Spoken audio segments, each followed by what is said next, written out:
పూర్వం హిమాలయ పర్వతాల్లో ఆత్మానందుడనే వృద్ధయోగి ఉండేవాడు. ఆయన గొప్ప మహిమలు గలవాడని తెలిసి చుట్టుపక్కల వాళ్ళు తరచుగా చూడవచ్చి తమకు గల సమస్యలను ఏకరువు పెట్టి పరిష్కార మార్గాలు చూపమని ఆయన ఏకాగ్రతను చెడగొడుతూ ఉండేవారు. అందుచేత ఆయన తన పాత కంబళి మీద మంత్రజలం చల్లి దానికొక మహిమను కలగజేశాడు. ఆయన దాన్ని కప్పుకుంటే ఎవరికీ కనిపించేవాడు కాడు. ఈ రహస్యం మాత్రం ఎవరికీ తెలియదు. ఒకరోజు ఆత్మానందుడు తన కంబళి భుజాన వేసుకుని ఒక శిల మీదుగా దాటుతూ కాలు జారి శిలకు అవతల ఉన్న లోయలోకి దొర్లి పడిపోయి స్పృహ కోల్పోయాడు. అతని కంబళి శిలకు యువతలి పక్క పడిపోయింది. మరికొంతసేపటికి ఆ కనుమ దారిన పాత దుస్తులు అమ్మే ఒక చిల్లర వ్యాపారి సంతకు పోతూ కంబళిని చూశాడు. అది చాలా పాతది. ఎవరైనా ఏదో ధరకు దాన్ని కొనకపోతారా అనుకుని ఆ మనిషి దాన్ని మడిచి మూటలో పెట్టి సంత జరిగే శోభావతి నగరానికి వెళ్ళాడు. శోభావతిలో ఓ ముసలి బిచ్చగాడు చలితో బాధపడుతూ పాత కంబళిని చౌకలో కొనుక్కుని వెంటనే దాన్ని కప్పుకున్నాడు. చూస్తుండగానే బిచ్చగాడు అదృశ్యం కావడం గమనించి అందరూ ఆశ్చర్యపోయారు. ఈ వింత క్షణాల మీద నగరమంతా పాకింది. ఆ కాలంలో శోభావతిలో దొంగతనాలు, అవినీతి, స్పర్ధలు పెచ్చుమీరి ఉన్నాయి. శోభావతి రాజైన చండీదత్తుడు ఎంత ప్రయత్నించినా వాటిని అదుపులో పెట్టలేకపోయాడు. ఈ సమయంలో కంబళి మహత్తు గురించి అందరికీ తెలియటంతో దురాశాపరులు బిచ్చగాడి కోసం వెతకసాగారు. అలాంటి అదృశ్యకరణితో దొంగతనాలు చేయవచ్చు, యథేచ్ఛగా అవినీతి కొనసాగించవచ్చు, పట్టుబడకుండా ప్రత్యర్థులను దెబ్బతీయవచ్చని వారి ఆలోచన. కంబళి సహాయంతో అదృశ్యంగా తిరుగుతున్న బిచ్చగాడు నలుగురు అనుకునే మాటలు విని మరికొంతసేపటికి తనకు రానున్న ప్రమాదాన్ని గ్రహించి తన చేతి కర్రను ఒక పొదలో పెట్టి ఎలాంటి చప్పుడు చెయ్యకుండా మసలసాగాడు. ఆ కంబళి వల్ల వాడికి అడుక్కు తినటానికి కూడా లేకపోయింది. నగరంలో ఇక తనకి ఎక్కడా భద్రత లేదనుకున్న ముష్టివాడు ఊరి బయట ఉన్న పాడుబడిన దేవాలయం దగ్గరికి చేరుకున్నాడు. కొంతసేపటికి అక్కడికి నలుగురు దొంగలు వచ్చారు. వాళ్ళు కూడా బిచ్చగాని కంబళి గురించే మాట్లాడుకున్నారు. ఆ రాత్రంతా వాడు ఆలోచించి తన కంబళి కోసం దేశంలో హేమాహేమీలు తహతహలాడుతున్నారని, అది తనకు ఎందుకు పనికిరాదని రూఢి చేసుకుని మర్నాడు తెల్లవారగానే తను వాళ్ళు ఎవ్వరికంట పడకుండా కంబళి కప్పుకుని అదృశ్యంగా రాజసభకు వెళ్ళి తాను కప్పుకున్న కంబళి తీసి రాజు ఎదుట ప్రత్యక్షమయ్యాడు.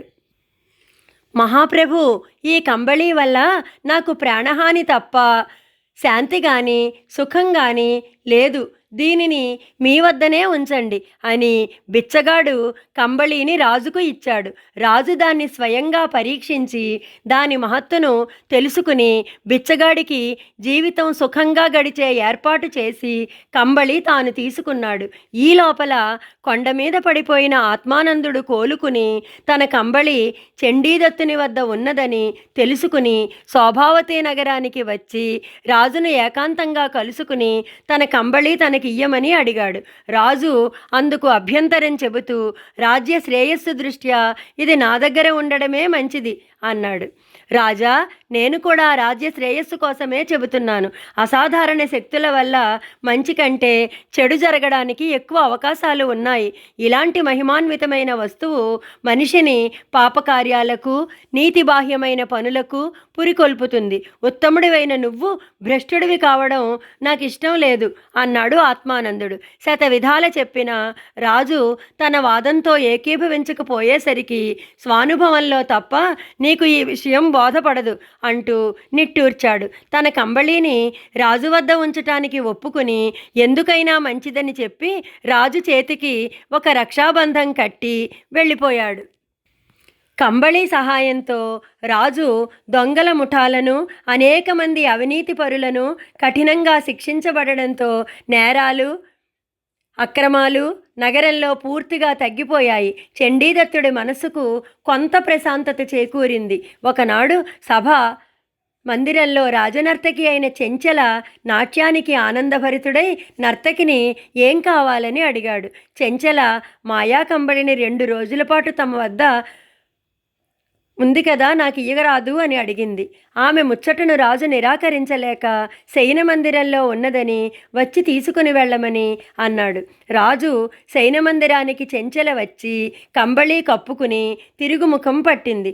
వెళ్ళిపోతున్న ఆమెను చూసి రాజు ఆశ్చర్యచకితుడయ్యాడు. ఆమె అతనికి స్పష్టంగా కనిపిస్తోంది. దానికి కారణం ఆత్మానందుడు తన చేతికి కట్టిన రక్షాబంధం అయి ఉంటుందని రాజుకు తోచింది. చెంచల తిన్నగా తన మందిరానికి వెళ్ళక మరొక దిక్కుగా కోశాధికారి విక్రముడి మందిరానికి వెళ్ళడం చండీదత్తుడు చూశాడు. చెంచల అతని వద్దకు ఎందుకు వెళ్ళి ఉంటుందని ఆలోచిస్తూ చండీదత్తుడు శయనాగారానికి వెళ్ళి పడుకున్నాడు. కానీ అతనికి నిద్ర పట్టలేదు. ఆ రాత్రివేళ విక్రముడు కంబళీ కప్పుకుని చేత కత్తి పట్టుకుని తన శయనాగారానికి ప్రవేశించడం రాజు చూసి తనను చంపడానికి వస్తున్నాడని గ్రహించి లేచి చివాలున కత్తి దూసి విక్రముడి మీద పడ్డాడు. రాజు నిద్రపోతూ ఉంటాడని, మేలుకుని ఉన్న కంబళీ మూలాన తనను చూడలేడని నమ్మిన విక్రముడు ఇలాంటి పరిణామానికి సిద్ధంగా లేక రాజు చేతిలో తేలికగా చచ్చిపోయాడు. రాజాజ్ఞ ప్రకారం భటులు చెంచలను బంధించి తెచ్చారు. రాజును హత్య చేసి వాళ్ళ వారసులను బంధించి తాను రాజు కావాలని విక్రముడు అనుకున్నాడని, చెంచల కంబళి ఇచ్చి చేసిన సహాయానికి ఆమెను పట్టపురాణిని చేస్తానని ప్రలోభపెట్టాడని, ఆమె అందుకు ఒప్పుకుందని భటులు తెలియజేశారు. చండీదత్తుడు ఆమెను దేశం నుంచి బహిష్కరించాడు. ఆ మర్నాడే రాజు హిమాలయాలలో ఆత్మానందుడున్న చోటికి వెళ్ళి, స్వామి, మీ కంబళిని మీరే ఉంచుకోండి. దీనివల్ల మంచి ఆలోచనతో మంచి చేయవచ్చని అనుకున్నాను. కానీ దీనివల్ల మనుష్యులలో స్వార్థం, నీచత్వం, చెడు ఆలోచనలు పెరిగి ప్రాణాలకే ముప్పు కలుగుతోంది అని ఇచ్చేశాడు. ఆ కంబళి దుష్టుల చేతికి పోతే రాజుకు ఎంత ప్రమాదమో ఆత్మానందుడికి తెలుసు. కాబట్టే ఆయన శోభావతి నగరానికి వెళ్ళి రాజును కంబళి ఇమ్మని అడిగాడు. రాజుకు రక్షాబంధనము కట్టాడు. రాజు కూడా దీనివల్ల వచ్చే ప్రమాదం గ్రహించగానే కంబళిని ఆత్మానందుడికి తిరిగి ఇచ్చేశాడు.